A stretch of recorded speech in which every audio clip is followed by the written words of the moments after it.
Hey ladies, how's it going? Dan Frampton here. Welcome back to the Dan Frampton channel. And today we're talking about Pup the Band. Now, Pup the Band is kind of my hometown team. This is how I imagine like sports fans feel about their local club. It's a completely biased and untethered love for something without any rational thought just because they happen to be from the same place you are. But I don't think my love for Pup the Band came from an irrational place per se, because a lot of people seem to dig Pup the Band. Their last record, Morbid Stuff, was some of my favorite stuff to come out the year that it came out. It was a couple years ago. 2019, to be more specific. Now, I've been pretty vocal on this channel that I wasn't loving a lot of the teasers that were coming off this record. And maybe I'm a bit of a pessimist, maybe I just want to hate the thing that comes out next, but I wasn't digging the sound. But that wasn't gonna stop me from listening to this record because of how much I dig this band.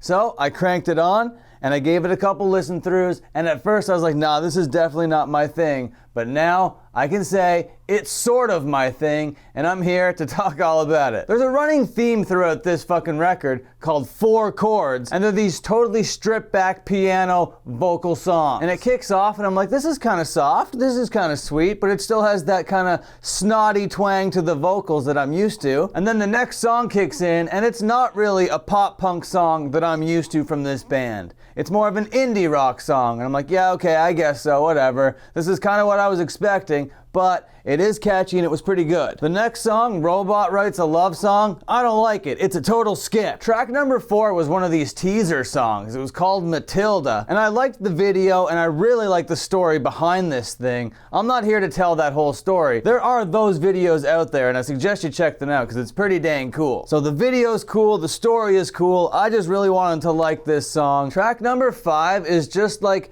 totally drenched in reverb. It's absolute boring wallpaper of a song. Just skip this thing. And then we get our next 4 chords, called 5 chords. It's basically just a 27-second joke song, but the joke is pretty funny. And then we get the heaviest cut so far. Track number 7 is called Waiting, and it rules. This is the Pup I love. Even though the record has been okay so far, this is a super highlight for me. And I don't think I'm the only one that thinks that, because this is the only track that has over 1 million listens, and it's all downhill from here. And kind of the running theme, the joke, is that Pup the Band is a corporate entity. It's a tongue-in-cheek jab at what they know that they are, and I kind of love everything about that. And the record has been okay so far, but you know, I'm still not super sold on it. I gotta wait till the next song. The next song is called Habits. It's a glitchy little electronic thing. Not my thing. I totally skipped this. I don't know anything about the electronic genre.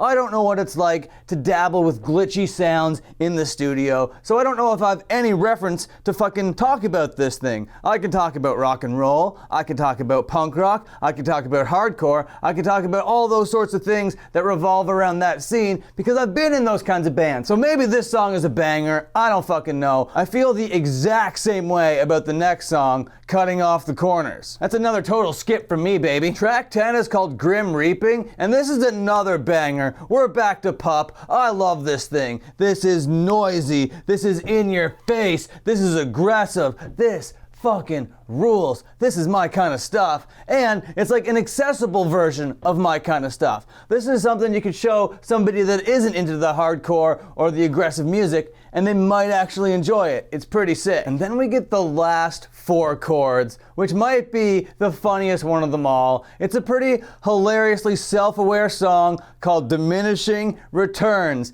because the returns were indeed diminishing ever since track 7. And then it leads into the closer. Pup the Band is filing for bankruptcy, and this is an amazing song and such a great way to close the record. I love the concept. Some of the songs are great, some of the songs are good, most of the songs are mid, to be honest. You put all that together, and I think this record is 7 Modelo's at Trinity Bellwoods out of 10. Okay, that's gonna be about it. Thank you so much for watching. If you liked this video, slap like. What did you think about the video? Comment down below. Subscribe if you've already subscribed, consider joining the channel. And until my next upload, watch another upload.